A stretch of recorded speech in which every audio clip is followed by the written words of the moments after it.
مینگل صاحب اس وقت آپ سینیٹ آف پاکستان کے ہال کے باہر کھڑے ہیں، کچھ وجہ بتائیں گے کیوں آپ باہر کھڑے ہیں؟ جی آپ کو تو معلوم ہوگا کہ ہمارے دو سینیٹرز کئی دنوں سے غائب تھے. آج ہم ڈھونڈتے ہوئے یہاں پر پہنچے اور میں سینٹ کی جو ہے گیلری میں جا کے بیٹھا ہوا تھا کہ ظاہر ان کو لایا جائے گا. تو وہ آپ تو خود ہی اس کے چشمدید گواہ نکلے کہ ان کو وہ آئے تھے یا ان کو لایا گیا تھا. جس انداز میں ان کو لایا گیا ایک ویل چیئر پر اور ان کو جس انداز میں ان کی حالت سے آپ کو پتہ چلا تھا وہ اپنی مرضی سے بھی نہیں آئے تھے.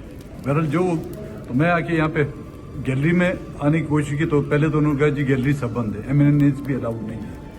تو بڑی مشکل سے میں آیا گیلری میں. جب چیئرمین نے اور ان کے منسٹروں نے مجھے دیکھا تو میں سمجھ گیا کہ ان کے پسینے چھوٹنے شروع ہو گئے. تو وقفہ ہوا نماز کا، ہم آ کے لابی میں بیٹھے تو پھر انہوں نے گیلری بھی بند کر دی کہ جی گیلری میں بھی کسی کو اجازت نہیں ہے. ابھی جب ووٹنگ کا سلسلہ شروع ہو گیا ہے اور انہوں نے آ کے مجھے کہا جی آپ لابی سے بھی نکل جائیں. تو یہ کس نے کہا آپ کو؟ سیکورٹی آئی تھی، ان کی کوئی خاتون تھی، کوئی سینٹ کی وہ شاید امپلائیز تھی.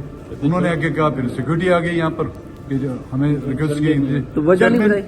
چیئرمین نے رولنگ دی ہے کہ جی لابیز کو گیلریز کو خالی کیا جائے. تو آپ وجہ کیا سمجھتے ہیں کہ لابیز آپ سے کیوں؟ آپ سے تو کوئی خطرہ نہیں ہے کسی کو؟ نہیں، مجھے کوئی خطرہ، ان کو خطرہ ہے کہ ان کی چوری پکڑی گئی ہے.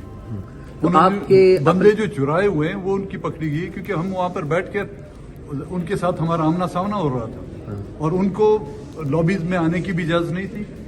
دو سینیٹروں کی ڈیوٹی لگائی ہوئی ہے ان پر، ہر اس پر کہ ان پر نگرانی رکھیں.